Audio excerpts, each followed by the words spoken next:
देखो हम लोगों की बुद्धि भी ऐसी हो गई है, हम लोग भगवान के भी आगे आगे चलते हैं। एक बार एक सज्जन मिले तो बार बार कहते थे हमने ऐसी रामायण लिखी कि बहुत अच्छी लिखी। तो हमने कहा कि भाई भगवान की बड़ी कृपा है, पर उन्हें संतोष नहीं हुआ। कहने लगे कि इतनी बढ़िया रामायण लिखी है कि हम कहीं कहीं तो तुलसीदास जी से भी आगे निकल गए। तब हमारा माथा ठनका कि बीमारी दूसरी है। तो हमने भी ऐसे ही कहा कि होता है, लोग आगे निकल जाते हैं। एक आदमी का दौड़ने में बड़ा नाम था। एक दिन एक रात को वह अकेला ही दौड़ता जा रहा है, दूसरे गांव में पहुंच गया। रात को 12 बज रहे तो भी वो चला जा रहा है। लोग जाग गए, कहां जा रहा भाई, ये तुम्हारे दौड़ने का समय नहीं है, रात का समय है और तुम इस समय दौड़ रहे हो। उसने कहा क्या बताऊं, घर में सो रहा था, चोर ने खटपट की आवाज की, मैंने ललकारा, चोर भागा, मैं पीछे। तो कहा दौड़ने में इतना नाम और चोर को अभी तक नहीं पकड़ पाया। तो कहा कि तुम पकड़ने की बात करते, 1 मील पीछे छोड़कर आया। तो हमने कहा कई बार लोग आगे भी बढ़ जाते हैं, ऐसे ही आगे बढ़ जाते हैं, जिसे पकड़ना होता वो पीछे ही छूट जाता है।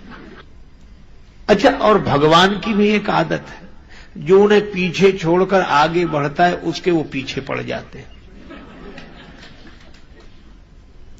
और तब तक पीछे पड़े रहते हैं जब तक कि सत्य का दर्शन न करा दे, तब तक भगवान पीछे ही पड़े रहते हैं। अच्छा, मुझे कई बार लगता है कि यह क्या जरूरी है कि पिता के सहित नाम लें। अब कई बार बड़ी कठिनाई होती है। हम लोगों को भी कुछ लोग ऐसे मिल जाते हैं जो पूछते हैं, और महाराज पहचाना? अब कह दो नहीं पहचाना तो दुख कि हम इतने खास आदमी, हमको नहीं पहचाना। आओ समझ में भी ना आवे तो भी हम लोग झूठ ही कहते हैं, अरे खूब पहचानते, क्यों नहीं पहचानते। अच्छा, अब मन में सोचें कि इसको कहां देखा है। अच्छा, फिर वो कहेगा कि पहचानते हो तो बताओ जरा हम कौन है। तब ऐसे ही कहना पड़ता है, अरे तुम्हारा नाम बस यहां रखा निकल नहीं रहा, क्या नाम है वो। तब फिर वही बता देगा नाम, अरे खूब जानते हैं अच्छी तरह। और इतनी अटकलें लगानी पड़ती हैं कि है कौन। अरे सीधी सी बात है, जो मिले वही परिचय दे दे।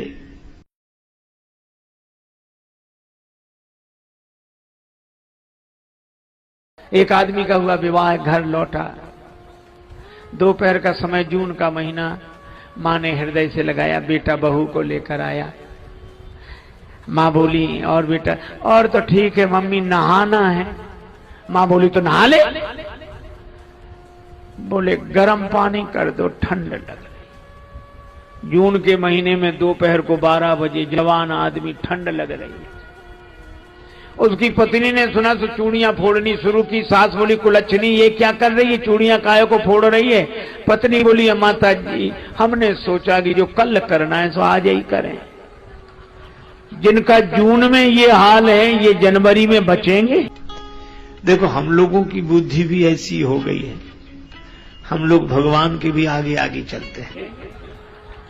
एक हमारे पास सज्जन थे महाराज, वो ऐसे कहते हम कहां चले जाएं, कैसे चले जाएं, हम अकेले कभी निकले ही नहीं, हम बड़े सुकुमार हैं, कहां चले जाएं। और छोड़ दे तो अकेले चले ही जाएंगे।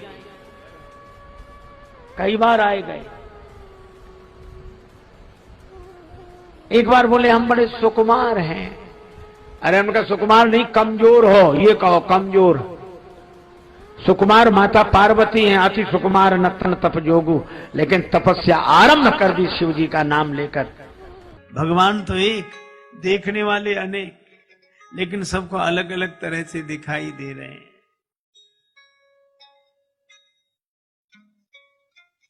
श्री जनक जी और जनक जी के परिवारजन राम जी को देखते तो उन्हें लगता सजन सगे प्रिय लागहि जैसे, यह हमारे संबंधी है। सहत विदेह बिलोकहि रानी, तो शिशु सम प्रीत न जाए बखानी। भक्त देखते हैं उन्हें इष्ट देव के रूप में दिखाई देते हैं। माताएं देखती हैं तो जन सोहत श्रृंगार धरी मूर्ति परम अनूप, भगवान श्रृंगार के रूप में दिखाई देते हैं। और जो कुटिल हैं, छल करके राजा के वेश में उपस्थित हैं, तिन प्रभु प्रगट काल सम देखा, उन्हें राम जी काल की तरह दिखाई देते हैं। अच्छा, आप विचार करो, एक और तो मधुर मूर्ति श्री राम और एक और काल की तरह। मनो वीर रस धरे शरीरा और विदुषण प्रभु विराटमय दिशा, ये इतने अलग अलग तरह से दिख रहे हैं। अरे भगवान तो एक ही हैं, हम अपनी भावना के अनुसार अलग अलग रूपों में देखते हैं।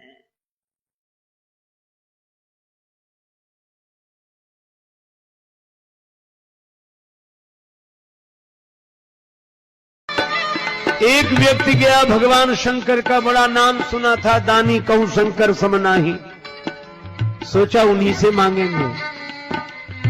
मांगने तो गया और जो शंकर जी का दर्शन किया, बिना मांगे लौट पड़ा वहीं से दूर से। शंकर जी ने कहा क्या हुआ? बोले हो ही क्या सकता है, जा रहे हैं। बड़ा नाम सुनकर आए थे कि यहां जो मांगो सो मिल जाता। तो शंकर जी ने कहा कि अभी मांगा कहां है तुम? बोले हालत ही देखकर समझ गए क्या मांगे। अरे भवन की जाने तो कपड़े भी नहीं, नगन अमंगल भी, अब क्या मांगे?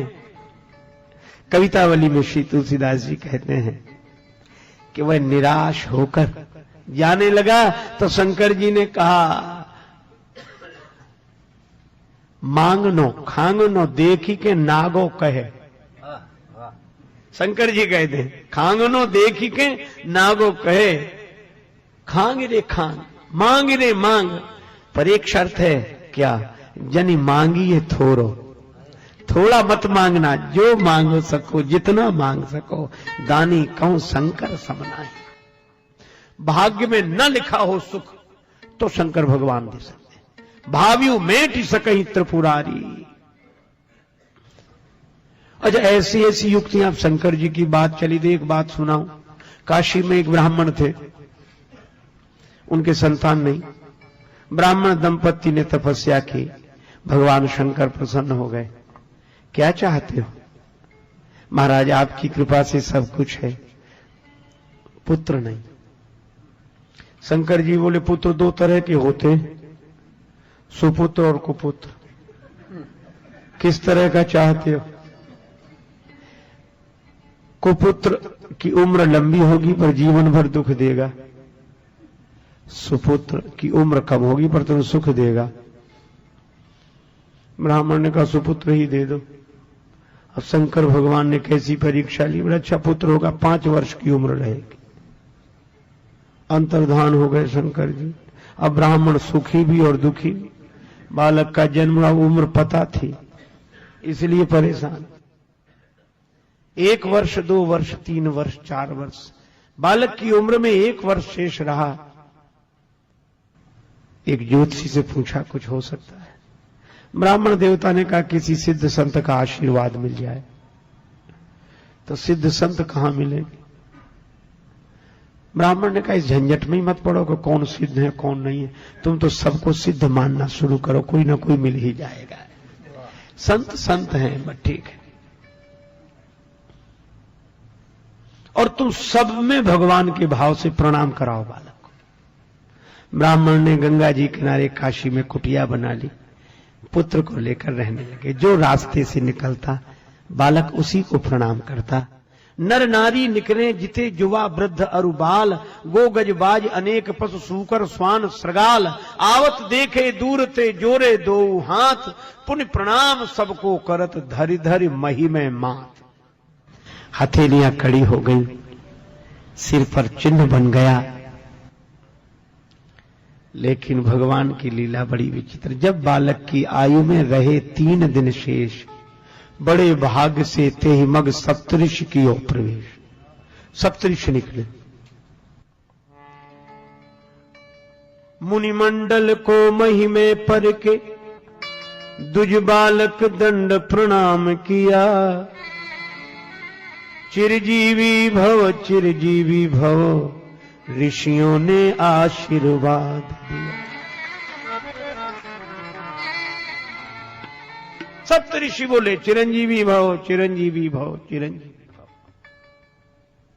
ब्राह्मण की आंखों में आंसू आ गए, हाथ जोड़े और ऋषियों से कहा, कर जोड़ पिता बोला कि भी होंगे, सत्य आपके बचन कहे।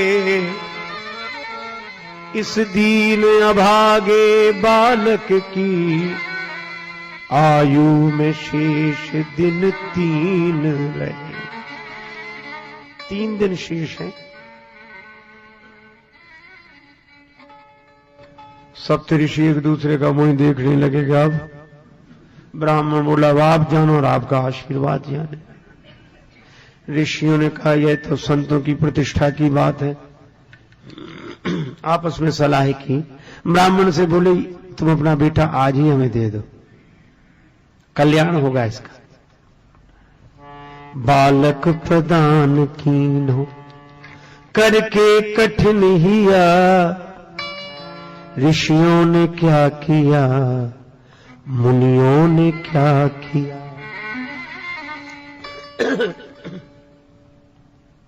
सप्तऋषि उस बालक को लेकर दूसरे दिन ब्रह्मा जी के यहां पहुंचे। कुछ नहीं कहा, सप्तऋषियों ने प्रणाम किया, पीछे उस बालक ने भी जैसे ही प्रणाम किया, तो ब्रह्मा जी भी बोले, चिरंजीवी भव चिरंजीवी भव।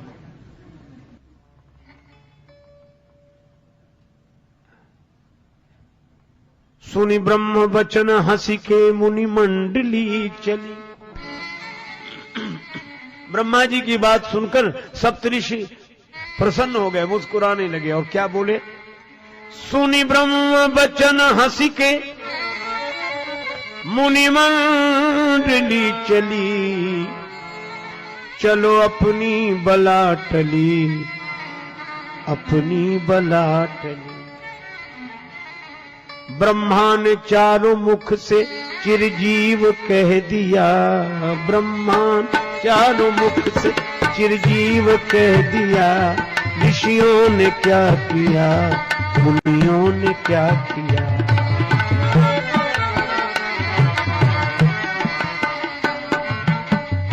ब्रह्मा जी बोले, क्या बात है। सप्तऋषि बोले, इस बालक की आयु में 2 दिन शेष हैं। 2 दिन।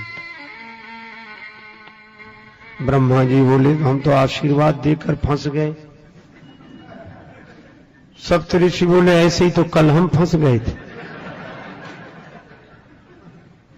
लेकिन आज हम मुक्त हैं। क्यों? लोग कहेंगे सप्तऋषि झूठे, तो हम कहेंगे ब्रह्मा जी झूठे। तो सप्तऋषि झूठे, ब्रह्मा जी ने भी कहा। ब्रह्मा जी बोले, तो हमारी बात किसी तरह बनाओ। बोले, आप ही बता, आप तो बुद्धि के देवता हैं। ब्रह्मा जी बोले, परिवर्तन हो सकता है। भावियु मेटी सकई त्रिपुरारी, भावियु मेटी सकई, भावियु मेटी सकई।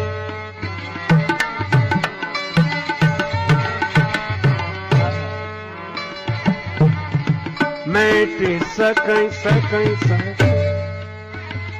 भावी शंकर जी मिटा सकते हैं। वही चलो। तीसरे दिन सवेरे सवेरे ब्रह्मा जी सप्तऋषि वह बालक शिवलोक में।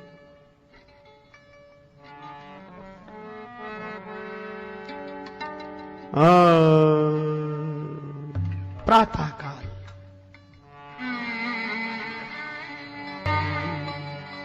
भगवान शंकर विराजमान है। ब्रह्मा जी ने प्रणाम किया, ओम नमः शिवाय। सप्त ऋषियों ने ब्रह्मा जी के पीछे शंकर जी को प्रणाम किया और सबसे पीछे वह बालक भूतल परे लकुट की नाई।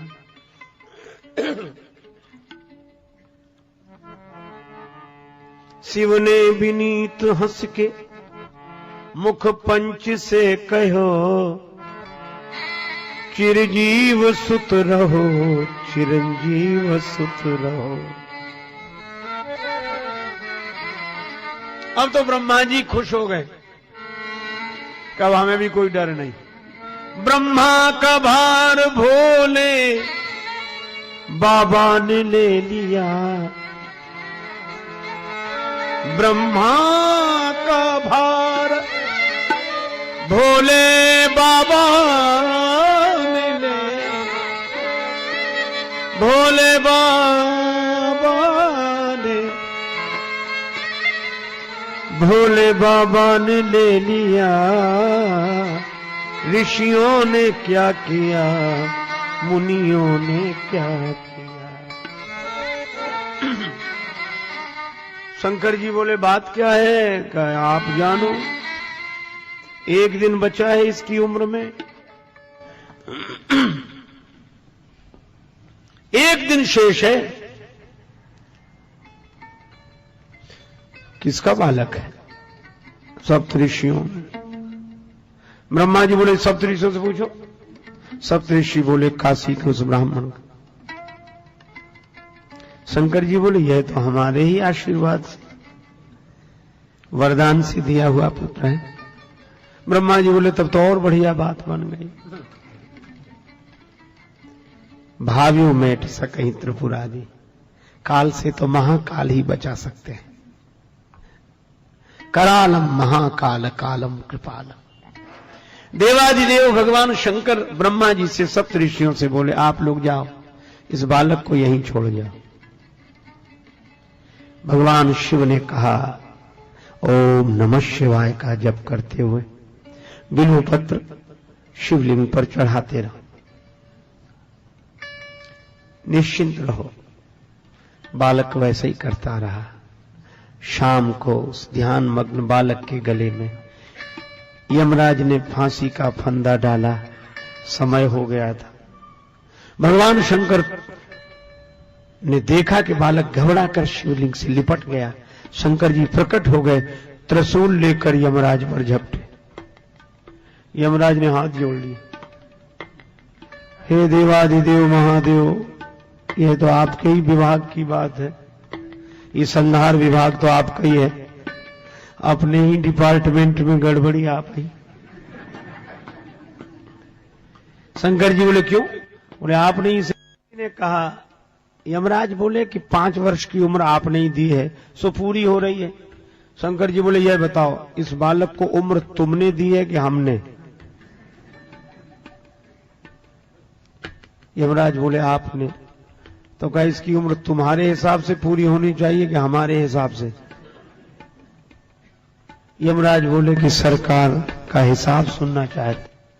शंकर जी बोले सुनो, क्रमशः कलयुग, त्रेता, द्वापर, त्रेता, सतयुग, एक एक युग से बड़े हैं। सतयुग सबसे बड़ा है और ये युग एक बार हो जाए तो मनवंतर, कल्प। और ब्रह्मा जी की आयु में ऐसे बीतत कल्प अनेक, ब्रह्मा जी की आयु में बीतत कल्प अनेक, और 10 ब्रह्मा बीते बने शंकर का दिन एक।